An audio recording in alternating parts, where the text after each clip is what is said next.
News हर समय आपके साथ। मैं हूं ज्ञानेंद्र कुमार मौर्य।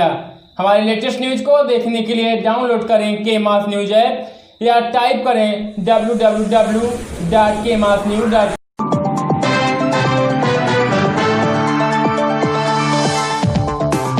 नमस्कार, आप देख रहे हैं के मास न्यूज। दिन भर की बड़ी खबरों में आपका स्वागत है। खबर फरीदाबाद से आ रही है। जी हां, बता दें आपको, फरीदाबाद NIT 86 के विधायक नीरज शर्मा ने चंडीगढ़ में हुए प्रेस कॉन्फ्रेंस में गुड़गांव का जिक्र करते हुए क्या कुछ कहा, देखिए यह रिपोर्ट। कि अभी पीछे गुड़गांव में बहुत घिनौना कांड हुआ। एक तरफ सरकार लाखों करोड़ों रुपया खर्च करती है, गुड़गांव के अंदर हैपनिंग हरियाणा का इवेंट बनाया गया, इन्वेस्टर्स मीट करती है, मंत्री सरकारी अफसर विदेशों में जाते हैं, दौरे करते हैं, करोड़ों लाखों रुपए खर्च होते हैं इस चीज पे कि साहब आप आइए, गुड़गांव आज विश्व मानचित्र पे उभरता हुआ जिला है, वहां पर इन्वेस्ट कीजिए, यहां पैसा लगाइए। और हकीकत बात है कि विगत 10-15 सालों से गुड़गांव का नाम बहुत, हरियाणा छोड़ो देश विदेश के शहरों से उसकी तुलना करने जाने लगी है। मेरे गुजरात के साथी थे, उनको मैं एक बार लेके गया, कहने लगे नीरज मुझे लग रहा है जैसे मैं फ्रैंकफर्ट में आ गया, अंडरपास, लाइटिंग, सब चीज। और आज उस गुड़गांव जैसे शहर में व्यापारियों के संग जो घिनौने कुकरते हो रहे हैं कि एक आदमी को बिना किसी दरखास्त के, बिना FIR के, बिना DDR के पुलिस वाले धोखे से रिसोर्ट्स में बुलाते हैं, उसके पास 3rd डिग्री का टॉर्चर करते हैं, उससे जबरन 57 लाख रुपए की वसूली की जाती है। और गिरफ्तार कौन होता है कि साहब एक हवलदार 5 लाख रुपए लेता हो। क्या ये मानने योग्य बात है? एक हवलदार हरियाणा के अंदर 3 करोड़ की रिश्वत मांग सकता है? आप सब बुद्धिजीवी हैं, पढ़े लिखे हैं। मैं ये नहीं कहता कि कॉल सेंटर्स में गलत काम नहीं होता होगा, जहां होता होगा उनको जरूर आप पकड़ें, परंतु नाजायज किसी को परेशान नहीं किया जाना चाहिए। उसके बाद वो व्यक्ति को अक्टूबर के अंदर इतनी 3rd डिग्री टॉर्चर दी जाती है, उसके पास पैसा नहीं होता, वो अपने बीवी के जेवर मुथूट फाइनेंस में गिरवी रख के पैसा देता है पुलिस वालों को। ये तो एक कांड है, पता नहीं ऐसे इन्होंने कितने कांड करे होंगे। उसके साले को बंधक बना के रखा जाता है, उसकी गाड़ी के कागज रखे जाते हैं, लैपटॉप नहीं वापस दिया जाता। ये तो पता नहीं उस व्यक्ति में कहां से हिम्मत आई। और वो इतना डरा हुआ व्यक्ति अभी तक शायद किसी के सामने भी नहीं। वो गुड़गांव का हादसा होने के बावजूद शिकायत फरीदाबाद में कर रहा है कि क्या कारण है, ऐसा क्या प्रेशर है गुड़गांव के अंदर, ऐसे कौन से गलत अफसर बैठे हैं जिनको राजनीतिक संरक्षण प्राप्त है कि जो सरेआम, मैं दूसरे शब्दों में कहूं, पुलिस वाले गुंडे की भूमिका निभा रहे हैं।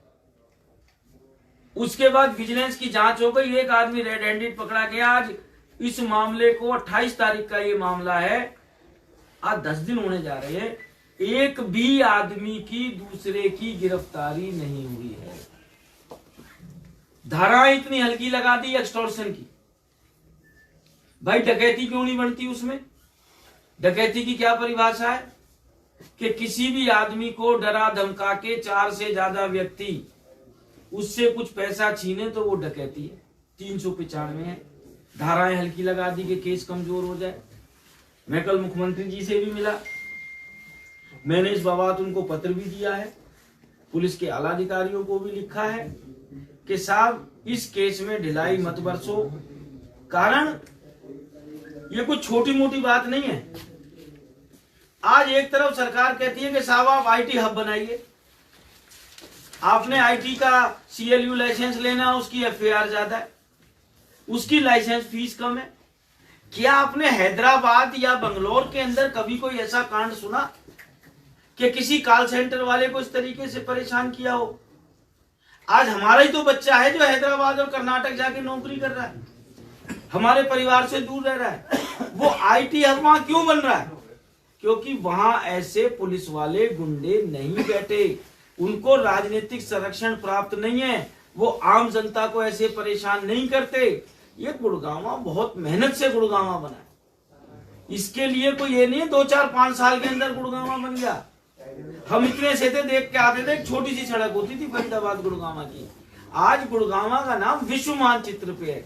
और अगर जो ऐसे ही कांड होते रहे, सरकारें राजनीतिक संरक्षण देती रही, दोषी अधिकारियों को समय पे गिरफ्तार नहीं किया, और मेरी सरकार से मांग है उस थाने के अंदर जितने आदमी पोस्टेड हैं, SHO, ACP, DCP, CP, सबको जब तक जांच पूरी ना हो, दूध का दूध पानी का पानी ना हो, पब्लिक डीलिंग से दूर रखा जाए। 107-51 के केस में पुलिस वाले 3 पीढ़ियों को थाने में बिठा लेते हैं जिनका दोष भी ना हो। आप एक झगड़े की एप्लीकेशन दे दो, अबे तेरे लड़के ने मारा था, तू तो बैठ सुबह से शाम तक। आज एक पुलिस के लोग इन्वॉल्व हैं, डकैती में इन्वॉल्व हैं, एक्सटॉर्शन का केस बना दिया, रिश्वत का केस बना दिया, और एक आदमी गिरफ्तार नहीं हो रहा, और वो सारे के सारे सरकारी मुलाजिम हैं। भैया आप उनके परिवारों के पास क्यों नहीं जाके रेड मार रहे? जब सरकारी नौकरी लगती है, पुलिस वेरिफिकेशन होती है, उसकी अड़ोस पड़ोस से गवाही ली जाती है, सारे कागजात जमा होते हैं। तो मेरा सरकार से विनम्र आग्रह है, ये मसला सिर्फ डकैती का नहीं है, ये हरियाणा की आन बान शान का मसला है। इसमें हरियाणा प्रदेश की बहुत बदनामी होगी। मैंने बजट सेशन में भी माननीय मुख्यमंत्री जी को कहा था कि मुख्यमंत्री जी, आज सरकारों में भी कंपटीशन है, आप इन्वेस्टमेंट लेने जाते हो बाहर की कंपनियां देखती हैं अखबारों की कटिंग कि किस स्टेट में कितना क्राइम हुआ, किस स्टेट के अंदर व्यापारी को क्या सुविधा मिल रही है, क्या नहीं मिल रही है। ये साउथ के स्टेट क्यों आगे जाते हैं हमसे? वो ऐसे प्रोफेशनल काम करते हैं, वो व्यापारियों को प्रोटेक्ट करते हैं। और सबसे बड़ी दुख की बात है, इस मुद्दे को मैंने क्यों उठाया, ऐसा ही एक कॉल सेंटर फरीदाबाद में एक बच्चा चलाता था, संजय नाम का, उसकी पुलिस कस्टडी में मौत हो गई आज से 2 साल पहले। अगर जो शायद उस समय में विधायक नहीं था, आवाज हमने उठाई, सरकार ने संज्ञान लिया होता, आज इस व्यापारी के साथ ऐसा कांड नहीं होता। दूसरा, मेरा यहां तक आने का मकसद था, हमारे फरीदाबाद नगर निगम तो क्या कि साहब, विगत 5-6 वर्षों में चंडीगढ़ से पैसा जाता जरूर है, मौके पे लग नहीं पाता। भ्रष्टाचार का ऐसा आयाम बढ़ चुका है कि मैं दूसरे शब्दों में कहूं, भूतों